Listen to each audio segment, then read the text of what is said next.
राधे राधे दोस्तों, एक पुरानी कहानी है चिंता के विषय में। कैसे चिंता हमें चिता तक पहुंचाती है, ऐसे ही एक कहानी पंचतंत्र में है। पंचतंत्र की कहानी जो पसंद करते हैं वही वीडियो को लाइक करें। तो कहानी इस प्रकार है। एक गांव में एक युवक था। उसका कुल काम इतना था कि डंट कर दूध पीना, दंड बैठक मारना और हनुमान जी के मंदिर में पड़े रहना। और गांव के लोग उसे प्रेम करते थे क्योंकि उसके कारण गांव की दूर दूर तक ख्याति थी।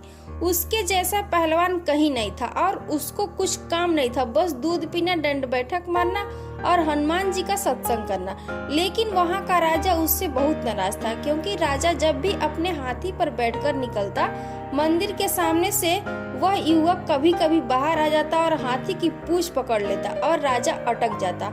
हाथी एक कदम भी न चल पाए, ऐसा उस युवक का बल था। अब तुम सोच सकते हो कि राजा बैठा हाथी पर, महावत हाथी को मार रहा है, धक्के दे रहा है कि चल, और वह युवक पीछे पूंछ पकड़े खड़ा है और हाथी सरकता भी नहीं था तो भद्द हो जाती, भीड़ लग जाती। आप राजा की हालत देखते हो कैसी बुरी हो जाती होगी कि मेरी भी क्या स्थिति है। हाथी सही अपने पास, किंतु किस काम का है। आखिर राजा ने एक साधु से कहा कि कोई मार्ग निकालना पड़ेगा क्योंकि बाहर निकलने में मैं डरता हूँ, कहीं वह युवक न मिल जाए। वह मेरे हाथी की दुर्गति कर देता है और मेरी दुर्गति कर देता है। वह तमाशा बना देता है और वह मंदिर बीच बाजार में है और एक ही रास्ता है, वहां से गुजरे बिना बन भी नहीं पड़ता। कहीं भी जाओ तो वहीं से गुजरना पड़ता है और उस युवक को कोई धंधा भी नहीं है, बस वह वहीं बैठा रहता हनुमान जी के मंदिर में। मैं इतना डरने लगा हूँ कि मैं पहले खबर करवा लेता हूँ कि वह युवक मंदिर में है कि कहीं गया हुआ है। वह कहीं जाता भी नहीं है, बस या तो दंड बैठक मारता है या दूध पीता रहता है वह हनुमान जी की, और वह सत्संग। क्या करूँ? उस साधु ने कहा, चिंता न करो, तुम एक काम करो, युवक को बुलवाओ। युवक बुलाया गया। साधु ने कहा कि देख, कब तक लोगों पर निर्भर रहेगा, किसी दिन अगर लोगों ने खिलाना पिलाना बंद कर दिया तब तेरा क्या होगा।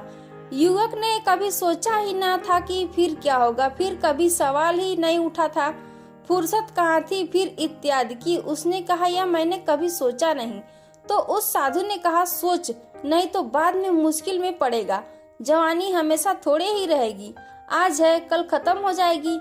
आज लोग खिलाते पिलाते हैं क्योंकि गांव की प्रतिष्ठा है कि हमारे पास पहलवान है, इसके जैसा पहलवान कहीं भी नहीं है, मगर कल बुढ़ा हो जाएगा, फिर क्या होगा। सुन मेरी बात, राजा बहुत राजी है, वह तुझ पर बहुत प्रसन्न है, वह तुझे 1 रुपया रोज देने को राजी है। उन दिनों 1 रुपया चांदी का 1 महीने के लिए काफी था। 1 रुपया रोज देने को राजी है, मगर एक छोटा सा काम करना पड़ेगा।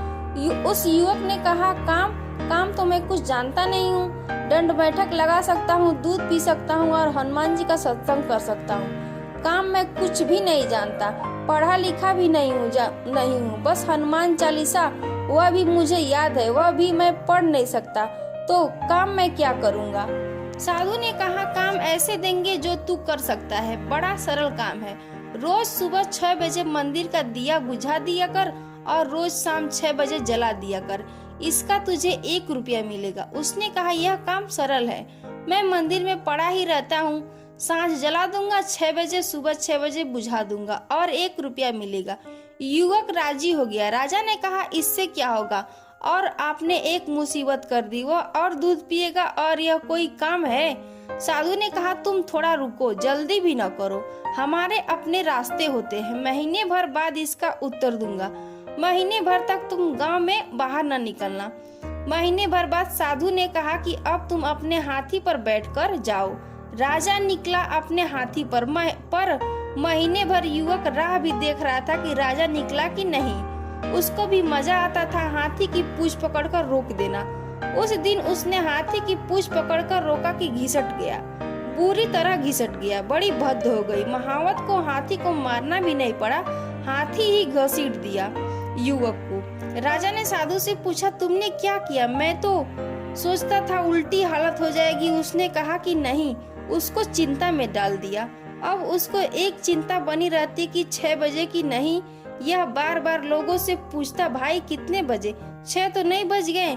रात भी चैन से सो नहीं पाता, 2-4 बार उठ जाता। कि 6 बजे तो नहीं बज गए, वह दिया बुझाना है। शाम 6 बजे ठीक दिया जलाना है। इसकी पुरानी मस्ती चली गई, इसको मैंने चिंता दे दी। इसकी मस्ती चली गई, इसका बल चला गया। जो बीत गया बीत गया। कल जो आया नहीं आया और कभी आएगा भी नहीं। जो आता है वह सदा आज है। बस आज में जियो। जय सीताराम।